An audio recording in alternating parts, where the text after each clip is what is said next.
apa tuh namanya, kalau Lutfi ngomong sedikit tuh kayak saya udah takutnya setengah mati gitu kan. Ibu bisa bayangkan dalam berapa tahun itu kami sering kali minggat malam-malam bawa 2 anak saya masih kecil. Satu Sila saya gendong, Nadia jalan itu sampai nggak bersandal loh. Keluar dari rumah kami lari terbirit-birit karena papanya ngamuk. Sampai satpam itu rumah itu tahu. Ibu kemana gitu, saya diem aja cuma bawa ini anak-anak.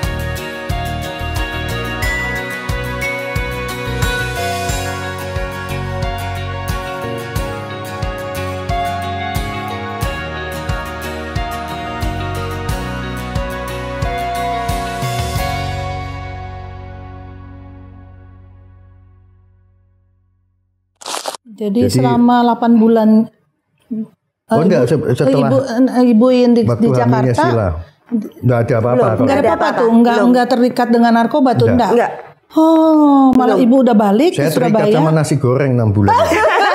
Setiap hari makan nasi goreng, nggak bosan-bosan.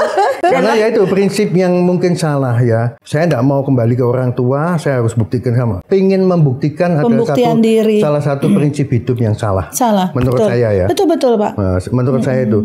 Jadi waktu Iin pergi ke Jakarta 6 bulan, saya tidak pernah balik ke rumah orang tua hanya untuk, karena tidak ada yang masak ya, tidak ada yang makan, saya sendirian di rumah. Saya selama 6 bulan setiap malam makan nasi goreng yang sama dari tukang. Jadi orang nasi goreng surungan itu orang yang sama, setiap jam berapa menunya sama nasi goreng. Karena saya tidak mau macam-macam ya, milih nasi goreng. Selama 6 bulan ditinggaliin, selama 6 bulan itu juga saya cuma makan nasi goreng. Jadi kehidupan saya yaitu prinsip pengen membuktikan itu yang setelah melewati, terutama setelah ngomong sama Bu Grace kapan hari di Zoom itu, ya ini salah satu prinsip hidupku yang baru terbuka ya waktu itu. Tidak tepat. Mungkin buat orang lain tepat, bagi saya tidak tepat. Gitu. Sehingga pencapaiannya menjadi sedikit dalam tanda kutip membabi buta lah, apa aja diusahakan dengan kesombongannya. Memang seperti Petrus ya Pak, waktu dibilang Tuhan Yesus mengatakan bahwa akan ada yang menyangkal, dia bilang saya tidak akan menyangkal. Ya. Semua orang boleh menyangkal, tapi saya tidak akan menyangkal. Jadi ingat tadi Pak Lutfi bilang gitu kan, narkoba saya emang nggak akan pakai narkoba. Nah, pada saat itulah masuk kesombongan. Tapi bersyukur seperti Tuhan Yesus menerima kembali Petrus. Sebenarnya Tuhan Yesus juga tangannya terbuka menerima kembali Pak Lutfi sebetulnya. Asalkan seperti Petrus juga ya, akhirnya bisa menjawab, ya Tuhan aku mengasihi Engkau. Tapi proses setiap orang berbeda. Proses Tuhan pada Petrus, proses Tuhan kepada Pak Lutfi berbeda. Kadang-kadang Tuhan tidak akan meninggalkan, membiarkan kita jatuh sampai tergeletak. Pasti Tuhan mengupayakan segala cara untuk mengangkat Bapak kembali. Dan itu yang saya lihat saat ini. Sungguh luar biasa ya Pak. Tapi proses itu panjang sekali. Terutama tentang, Ibu ngomong tentang Yesus, sesuatu yang paling memuakkan yang saya pernah dengar dari zaman dulu ya. Percaya Tuhan itu pasti ngangkat kamu. Tuhan tuh pasti punya rencana hebat. Tuhan tuh pasti. Itu saya bilang dalam tanda kutip bullshit waktu itu. Kenapa? Karena saya pernah punya kemarahan sangat luar biasa sama Tuhan. Saya sempat ninggalin Tuhan cukup lama karena waktu saya jatuh narkoba, kehidupan saya mukuli istri, yang saya pukul juga anak pertama saya Nadia. Itu makanya lukanya dia juga cukup dalam terhadap papanya.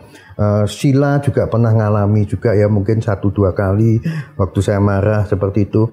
Jadi kemarahan saya sama Tuhan tuh, Tuhan kenapa ya dalam hidup saya, kalau dibilang saya tidak dekat sama kamu, ya enggak. Dari 7 bersaudara saya ngomong apa adanya Bu Grace ya, saudara saya silahkan mendengarkan.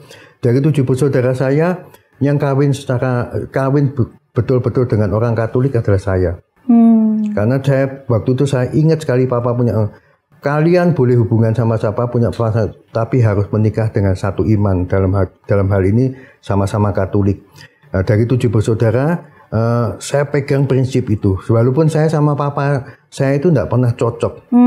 Enggak tahu kenapa ya, saya rasanya kalau lihat papa saya itu mengangkel terus ya, enggak suka sekali dengan gayanya, tapi apapun yang diomongin papa saya itu saya patuhi. Sesungguhnya disimpan dalam hati. Dari 7 bersaudara yang betul-betul menikah. Saya bergaul cuma dengan orang Katolik sama orang Kristen ya. Saya tidak pernah bergaul dengan agama lain. Saya dekat sama perempuan atau cewek itu cuma dengan cewek Katolik seperti itu. Jadi waktu saya jatuh itu saya sampai tanya sama Tuhan, Tuhan, saya kurang apa? Saya kerja keras untuk keluarga. Saya menikah dengan orang yang sama-sama Katolik seperti yang Papa minta. Tapi waktu itu ya, tapi kok kehidupan keluarga saya yang paling jatuh. Sampai saya terlibat utang karena pemakaian narkoba ya, penyalahgunaan secara keuangan di bisnis saya tuh, sampai saya punya utang waktu zaman itu sampai 1 miliar ya, seperti itu. Apa yang Tuhan mau hukum di saya? Saya sampai marah, saya tidak mau ke gereja seperti itu. Sama hubungan sama anak sama istri juga sangat jauh, lebih tepatnya mereka takut sama saya seperti itu. Saya terus bertanya sampai proses 15 tahun hubungan keluarga kami berdua, saya sama Iin tidak sangat baik. Kami sangat baik itu mungkin baru beberapa tahun terakhir ini ya, kembali lagi proses Tuhan ya. Beberapa tahun terakhir ini saya lebih sering marah sama Iin, saya lebih sering tidak cocok sama Iin, saya lebih sering tidak cocok sama anak-anak saya. Kenapa? Karena saya jauh dari Tuhan. Saya memang kembali ke Tuhan sekitar 10 tahun terakhir ini. Tapi cuma kembali, bukan memahami apa yang mau Tuhan mau. Jadi waktu itu, dengan berjalannya waktu, proses itu saya sempat nggak dekat sama Iin. Sama jauh. Kenapa? Karena Iin dilahirkan apa dipilihkan Tuhan tuh nggak tahu kenapa Tuhan kok milihkan sifatnya beda jauh sama saya. Saya tuh orang yang nggak usah rame, nggak usah banyak omong. Sedangkan Iin tuh semua diomongkan ke saya. Saya yakin bukan sifat perempuan, tapi memang Tuhan ngasih tugas dia seperti itu. Sekarang apalagi setelah ngomong sama Bu Grace kapan hari, saya selalu ngomong, waktu itu kan saya ngomong sama Bu Grace juga toh. Iya. Ternyata Tuhan itu nggak gampang loh, nggak gampang buat Iin dapat tugas dari Tuhan untuk terus gini. Dengan segala resiko dia, mungkin saya marah, saya mungkin lempar handphone, saya mungkin lempar gelas, saya mungkin pukul dia, tapi mulutnya dia terus dipaksa sama Tuhan untuk bicara. Saya beberapa hari setelah ngobrol sama Bu Grace terus dibukakan sama Tuhan. Saya ngomong lebih baik ya. Saya beberapa hari terakhir ini sering buka, bahkan barusan terakhir ini 3 hari yang lalu Iin ngomong tentang disiplin. Saya itu orang yang sangat tidak disiplin. Terus diomongkan, diingatkan tentang disiplin, saya marah sama dia. Tapi terus dibukakan. Setiap kali saya sempat cerita sama Bu Grace, setiap kali di kamar mandi saya seperti mendengarkan suara seperti itu. Saya terus diingatkan. Satu hal yang saya ingin omongkan di sini ya, di Crosstalk. Saya ingin terima kasih sama papa mama saya. Mereka 2 orang yang sangat luar biasa yang Tuhan ciptakan, melahirkan saya, tapi saya tidak pernah hormati sampai mereka meninggal. Hari ini saya ngomong sama semua orang yang mendengarkan di sini. Terima kasih Tuhan kirimkan seorang papa dan seorang mama yang sangat luar biasa. Karena setelah mereka meninggal, setelah mereka berpulang, saya baru tahu kenapa sih Tuhan kirimkan orang tua seperti itu. Karena Tuhan mau pakai kamu, Lut. Kalau Tuhan kasih kamu orang tua yang cocok sifatnya seperti sama kamu tidak akan jadi orang seperti sekarang yang lewati proses seperti itu. Dan hari ini, beberapa hari terakhir ini saya cuma bisa ngomong terima kasih Tuhan. Papa mama aku ternyata betul-betul orang yang terhebat yang pernah ada di dunia ini. Saya terima kasih sekali sama papa mama.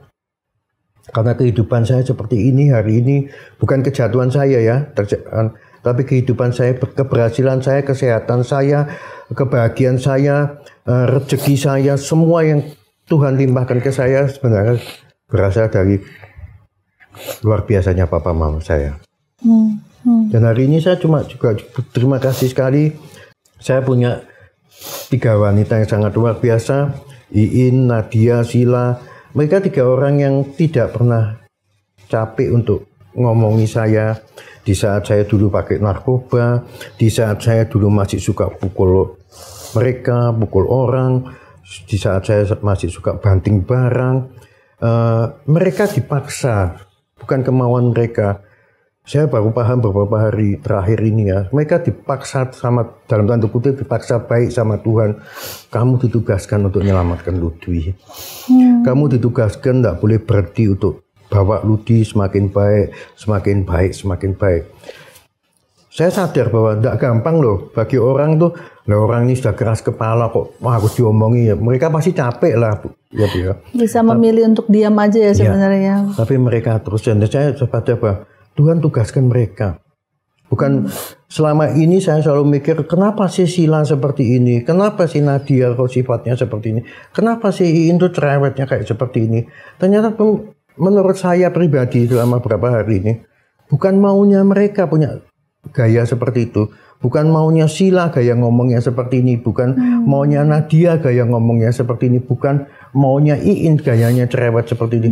Tapi Tuhan tuh menurut saya ya beberapa hari ini itu tugasnya tugas yang Tuhan pilihkan untuk mereka untuk menyelamatkan Lutfi. Jadi kalau saya bilang perjalanan hidup saya hari ini terjatuh hanya karena satu hal kesalahan yang sangat konyol, pengen membuktikan sesuatu ke orang lain, tapi bukan membuktikan sesuatu ke Tuhan. Betul Pak. Dalam hidup ini menurut saya pribadi ya, seringkali orang jatuh, seringkali orang ngalami hal yang negatif itu sebenarnya karena dia pengen terus berjuang untuk ini loh aku, ini loh aku pengen tampil, aku pengen seperti ini. Tapi mereka lupa bahwa sebenarnya kamu hebat, kamu kaya, kamu sehat, kamu lengkap, kamu segala macam. Keberhasilan dalam hidup sebenarnya dimulai dari apa deh? Kalau kamu melayani Tuhan. Yep. Betul. Seperti itu. Oke, Pak Lutfi, jadi banyak sekali pembelajaran ya. Dari Pak Lutfi ngomong tuh kira-kira mungkin ada 10 poin yang saya juga nggak bisa ungkapkan gitu ya. Tapi saya menyadari sekali bahwa saat seseorang betul-betul merasa bahwa, oh iya, dia harus kembali kepada Tuhan. Di situ sesuatu yang baru terjadi ya Pak, di dalam hati Pak Lutfi. Mungkin sebelumnya karena jauh dari Tuhan, meninggalkan Tuhan, yang salah tuh semua orang sekeliling. Yeah. Yang dilihat adalah orang lain salah. Tapi malah manakala Pak Lutfi kembali kepada Tuhan dan kasihnya itu ada dalam hati Pak Lutfi, tiba-tiba berubah. Sudut pandangnya bisa berubah Pak. Yeah. Itulah yang amazing tentang Tuhan. Yang amazing tentang Tuhan itu kadang-kadang Tuhan itu ngasih, memberitahu, memberi jalan, memberi pencerahan ke dalam diri saya pribadi itu dengan cara-cara yang simpel. Saya ngomong apa adanya, saya baru lepas masker itu kira-kira mungkin 2 bulan ya. Yeah. Saya setiap kali ditanya, kenapa sih sudah COVID sudah lama tidak mau lepas masker? Saya itu orangnya gampang ketularan. Alasan saya itu banyak sekali. Tapi sebenarnya waktu itu saya mulai tidak pede. Karena waktu tahun 2021-22 COVID itu, terakhir tahun 2023, Tuhan masih kasih pelajaran dalam hidup saya sangat luar biasa ya. Gara-gara narkoba itu, gigi saya putus. Ini gigi saya terus terang habis semua sudah. Kena narkoba. Saya cuma punya gigi sekitar 5 tuh.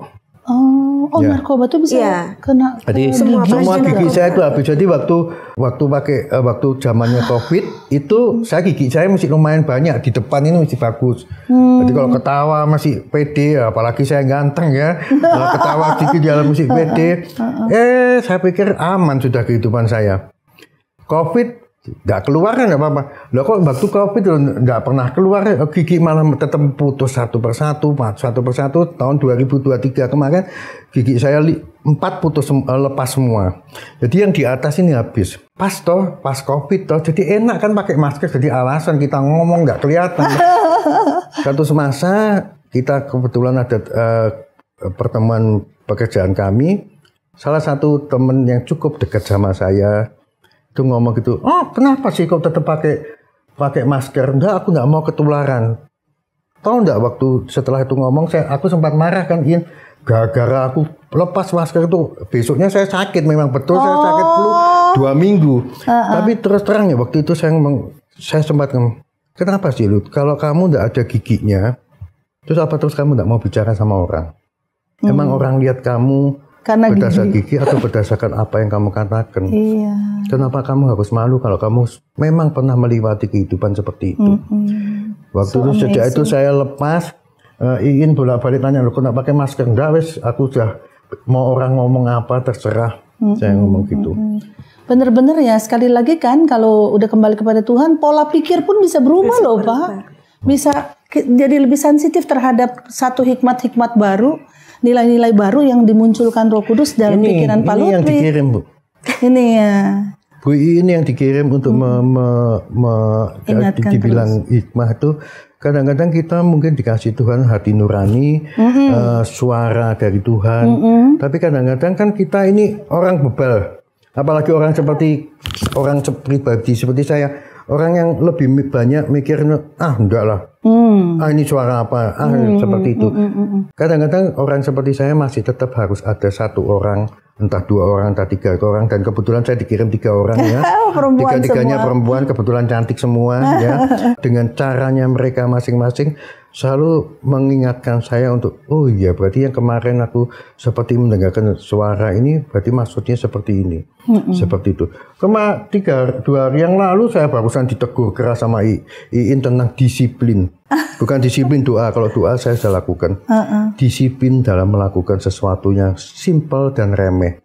Ternyata hal yang simpel dan remeh kalau kita disiplin melakukan, itu bukan untuk senangnya Iin. Bukan untuk senangnya Sila. Sila ada di sini. Bukan senangnya Nadia yang ada di surga. Disiplin itu, kalau kita melakukan hal itu akan menyenangkan yang buat kita. Untuk kita sendiri ya Pak? Yang buat kita. Tuhan itu suka sekali kalau lihat kita disiplin. Kenapa? Karena kalau kita disiplin, bagi saya ya Bu Grace, kalau saya disiplin, itu akan memberikan rasa aman, memberikan rasa nyaman ke sekitar saya. Sekali lagi dulu Bu In kan pasti banyak ngoceh macam-macam. Sementara hatinya belum diperbarui, mungkin nggak akan terbuka pikiran seperti sekarang. Pak Lutfi sekali ditegurnya sekarang jadi sensitif. Selalu bisa melihat hal yang baik dari yang ditegur. Coba dulu Pak, marah balik mungkin. Iya.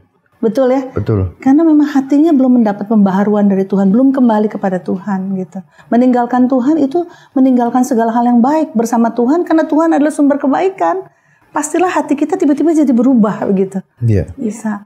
Luar biasa loh Pak. Benar. Ini Pak Lutfi ya, sahabat Crosstalk, tidak pernah mau memberi kesaksian di tempat lain. Hari ini adalah kesaksian yang pertama.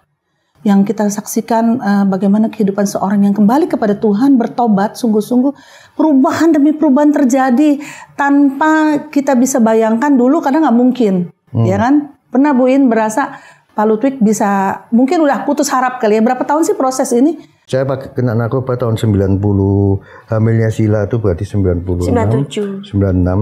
sampai tahun 2001, 2002 saya masih berproses meninggalkan sampai saya betul-betul memutuskan berhenti narkoba. 5 tahun dalam pengaruh narkoba, dan di situ terjadi perubahan, kekasaran pada istri dan anak-anak. Begitu meninggalkan narkoba, apakah langsung otomatis berubah? Enggak. Proses terus masih ya? Panjang. Kadang-kadang jatuh lagi di narkoba? Enggak. Tapi kan kalau orang pakai narkoba itu pada saat dia pakai, kemudian berhenti, kemudian tidak langsung berubah. Karena kan di dalam darahnya itu secara fisikal itu sudah teracuni. Nah itu kan kalau dia minta kan, dia menimbulkan sakau.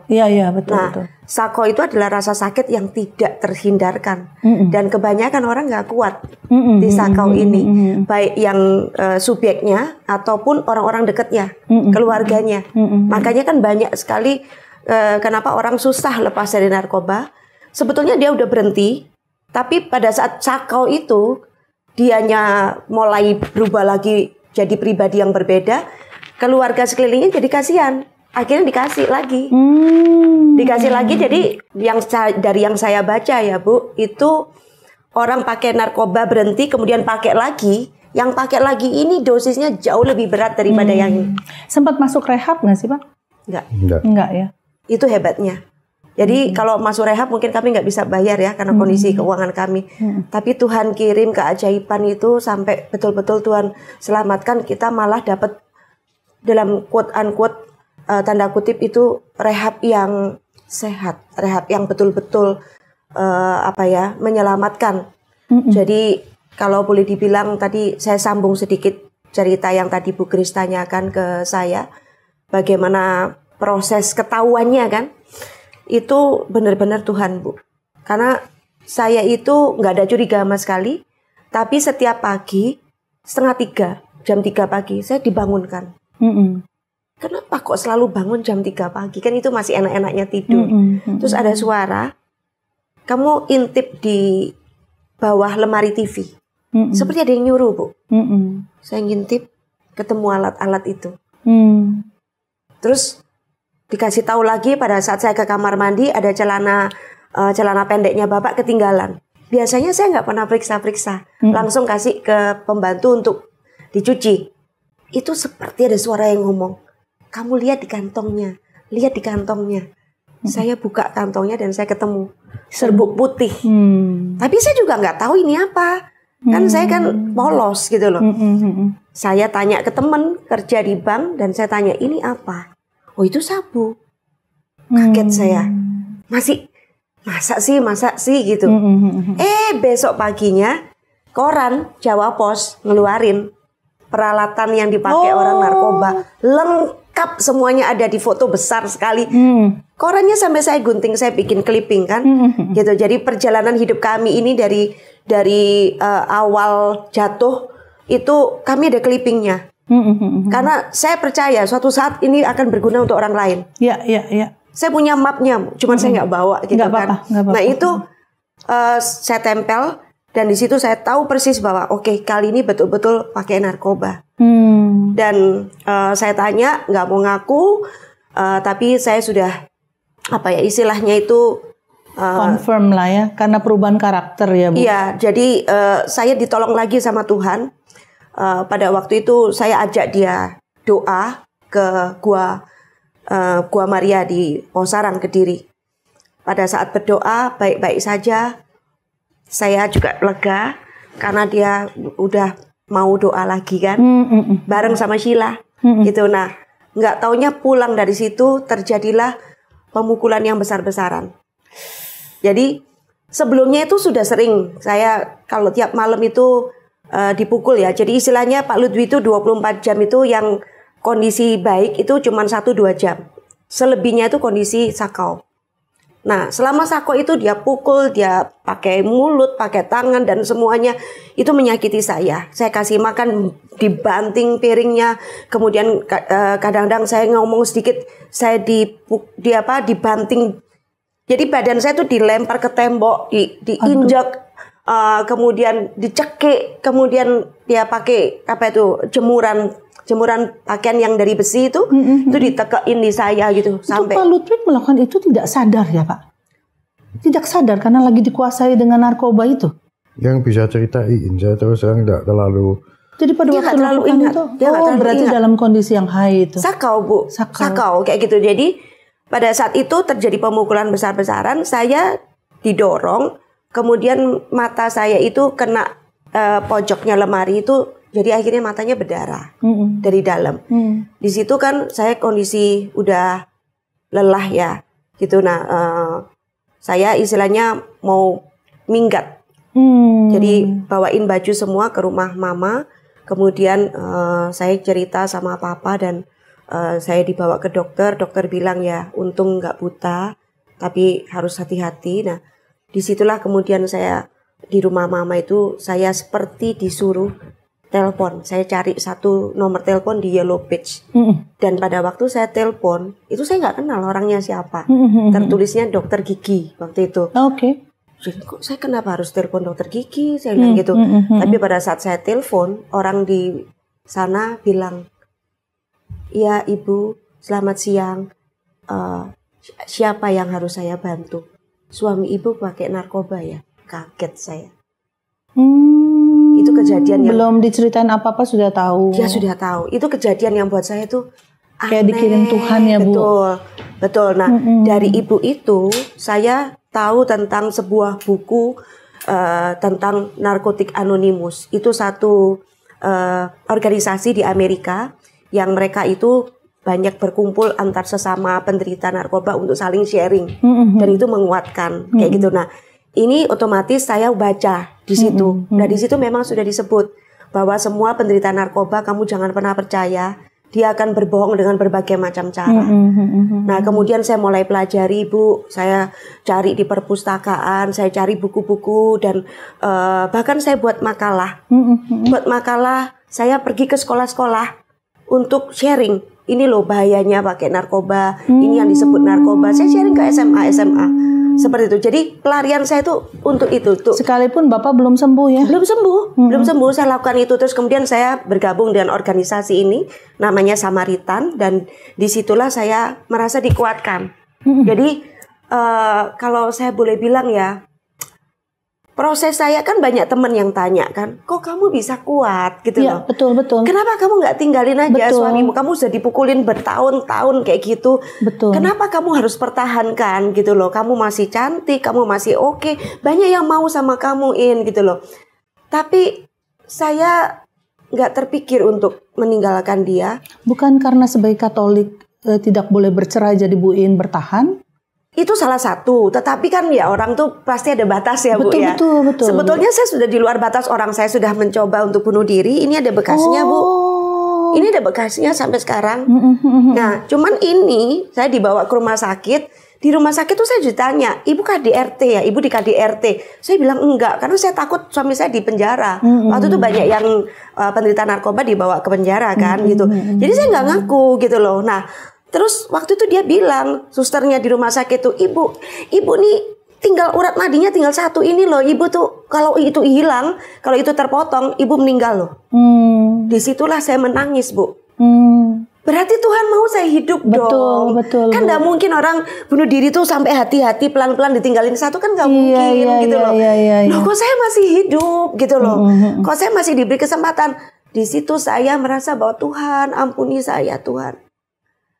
Saya sudah salah, saya kenapa menyerah? Saya ingat janji pernikahan saya. Dalam suka dan duka kamu akan setia.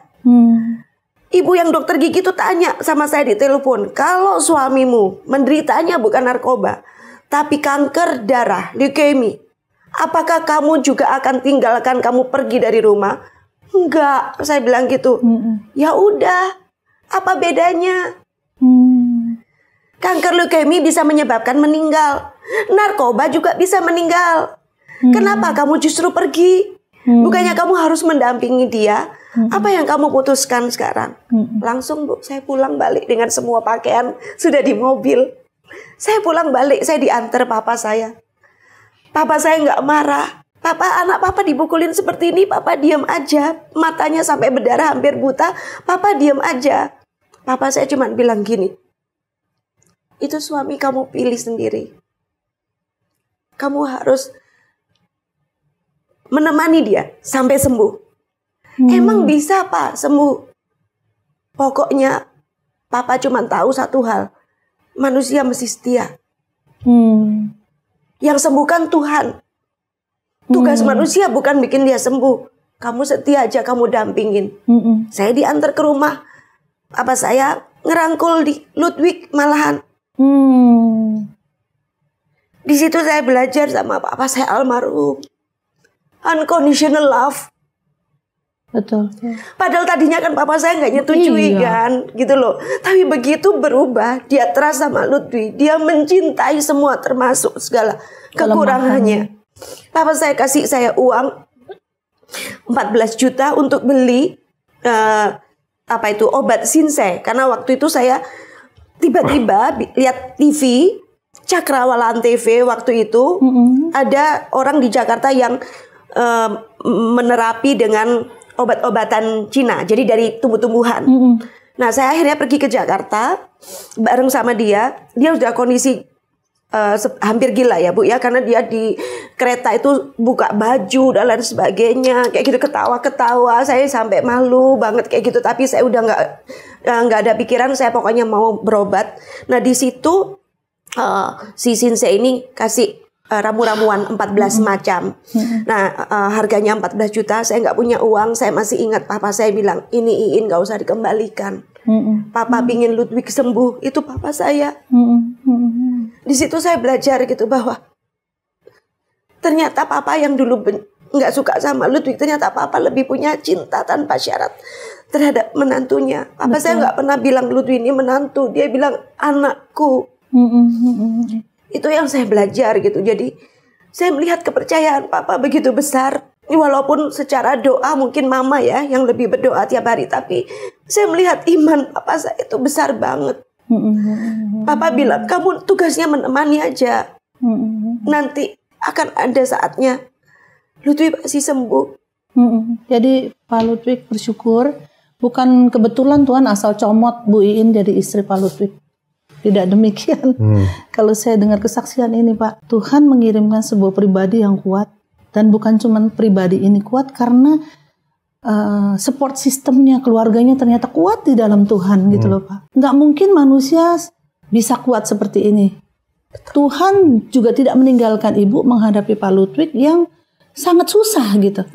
Dia memberikan banyak sekali tuntunan, pimpinan, semuanya memang mengarah kepada untuk menolong Pak Ludwig kembali kepada Tuhan dan mengalami kalau sama Tuhan tuh indah gitu sebenarnya.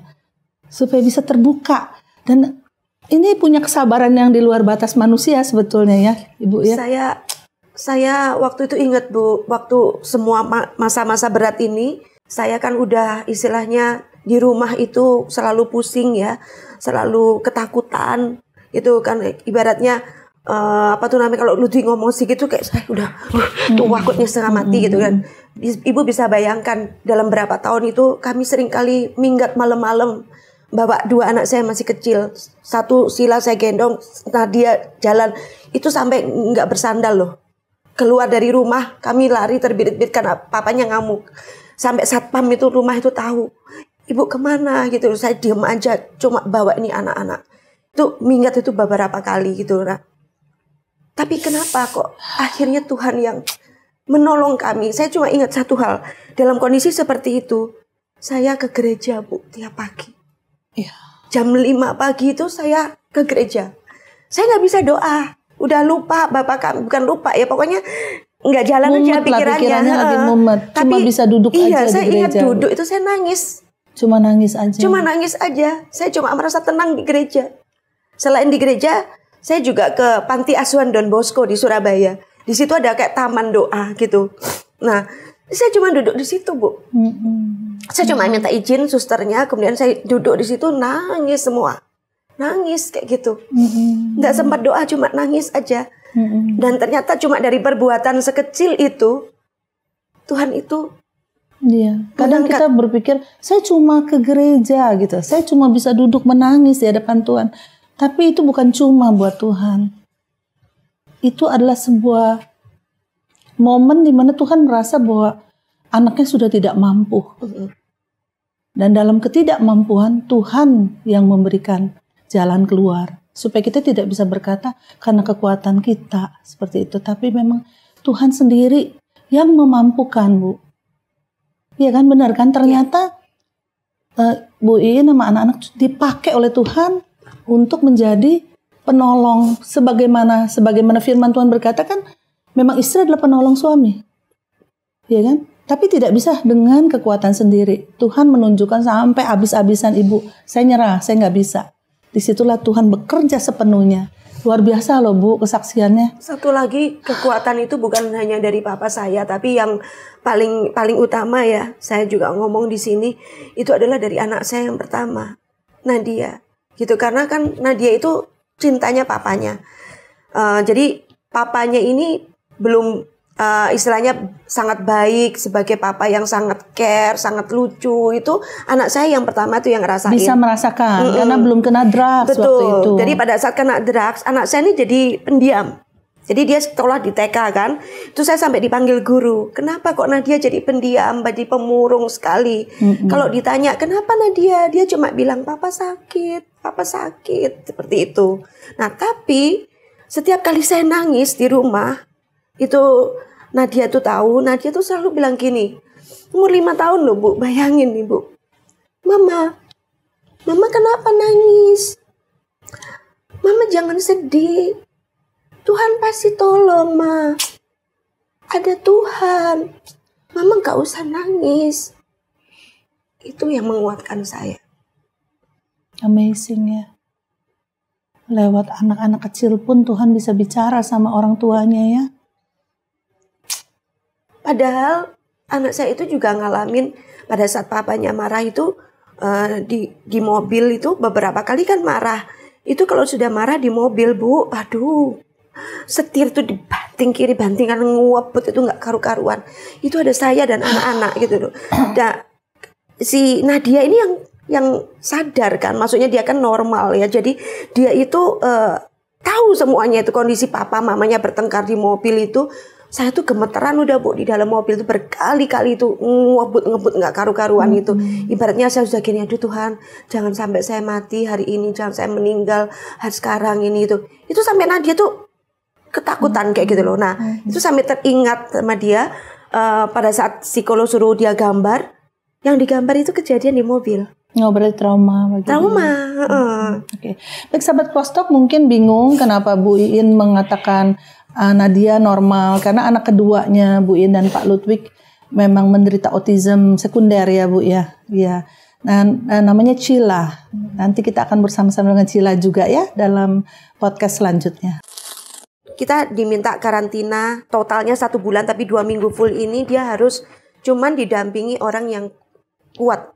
Jadi semua keluarga harus pergi dari rumah kecuali Ludwig dan orang yang kuat yang mendampingi dia, karena dia akan teriak, dia akan sakau, dia mungkin akan berusaha menyakiti, melukai diri sendiri seperti itu. Jadi saya itu mendapatkan kekuatan gitu bahwa setiap hari saya harus ngomong positif. Setiap hari saya harus melihat hal yang indah.